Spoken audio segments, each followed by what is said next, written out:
If you're putting less and you're not getting the full match from your company, that's a big mistake because that's free money that you're giving away.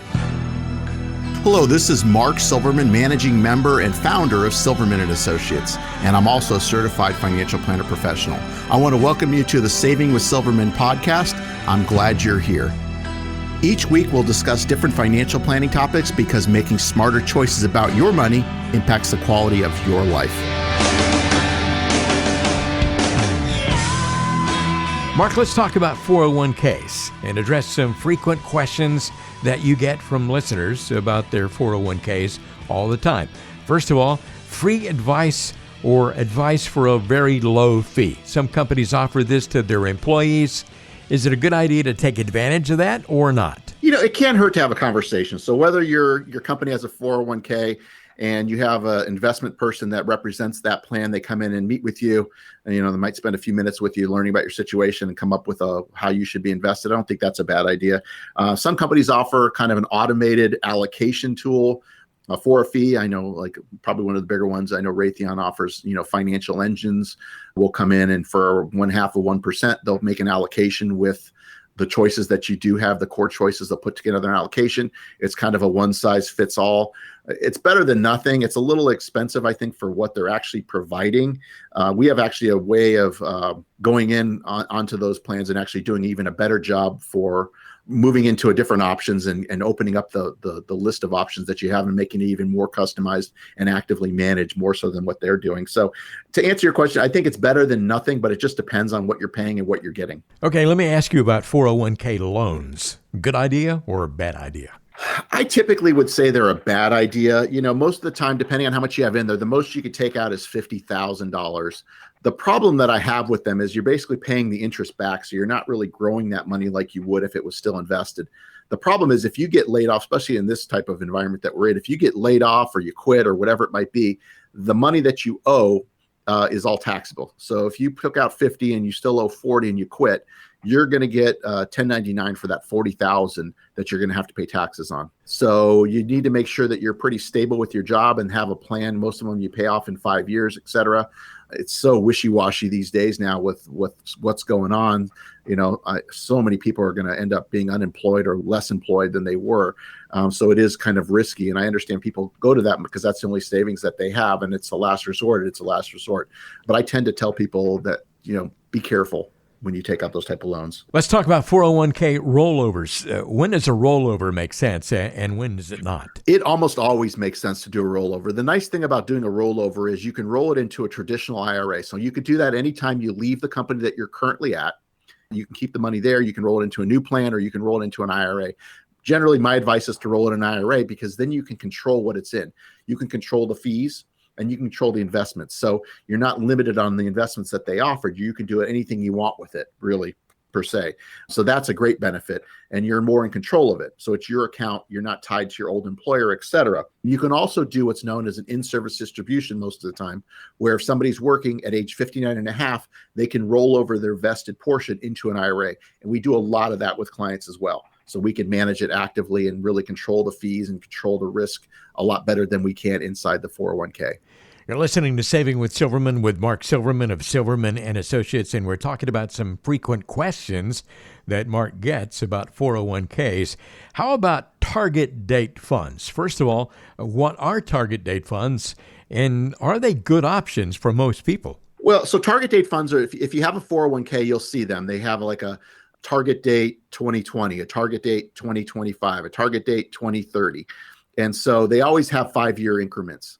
The idea is the closer you're getting to that target date, the more conservative the portfolio gets, meaning they're going to start selling the equity mutual funds and buying more bond mutual funds, which in principle is fine. I think just starting off, if you're just starting off and you got a couple $1,000 in there, I think they're fine.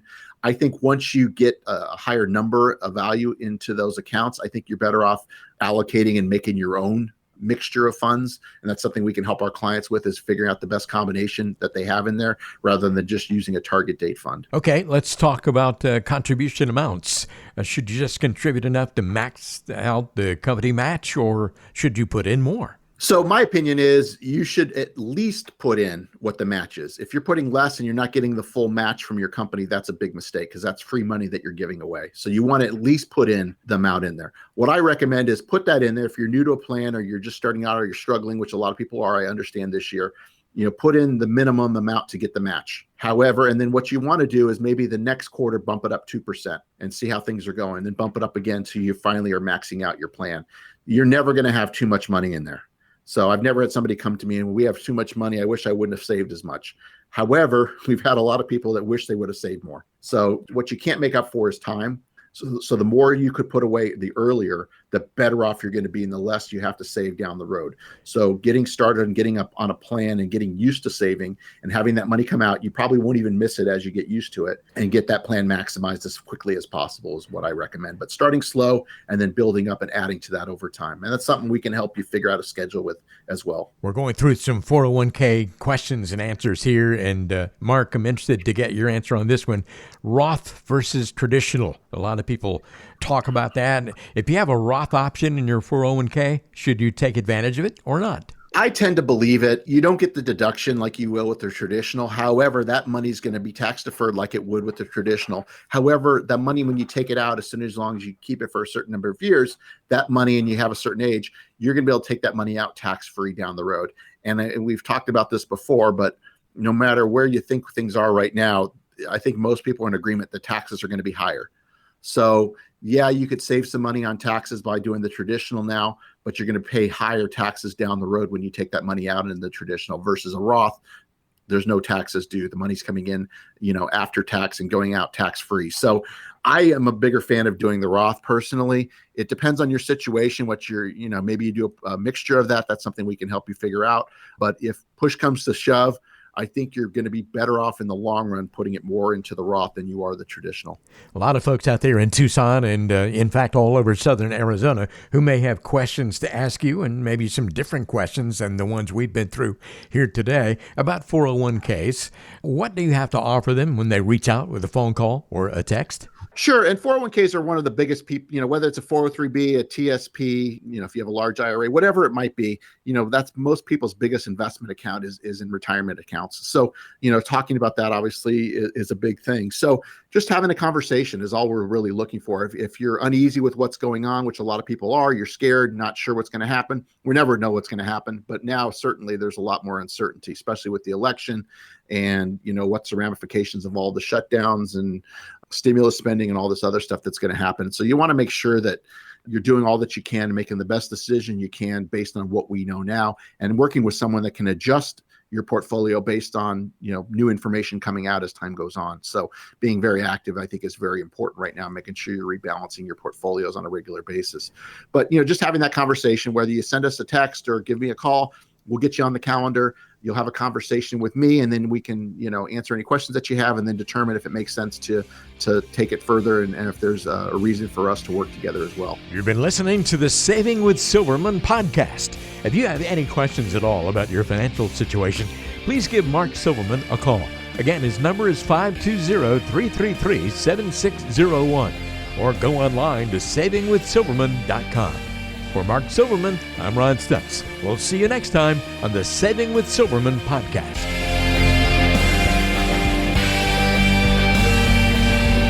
The Saving with Silverman podcast is brought to you by Silverman & Associates Wealth Management, LLC, based in Tucson, Arizona. The show is available on Apple Podcasts, Spotify, Google Podcasts, and everywhere you listen to shows. Subscribe to the show on your favorite app today and never miss an episode. Just search for Saving with Silverman to find us, or visit savingwithsilverman.com to listen to past episodes, to contact Mark, and to learn more about how to make smarter decisions with your money. Did you know that Mark Silverman also has a radio show? Tune in to Saving with Silverman Saturdays and Sundays at 3 p.m. on AM 790 KNST.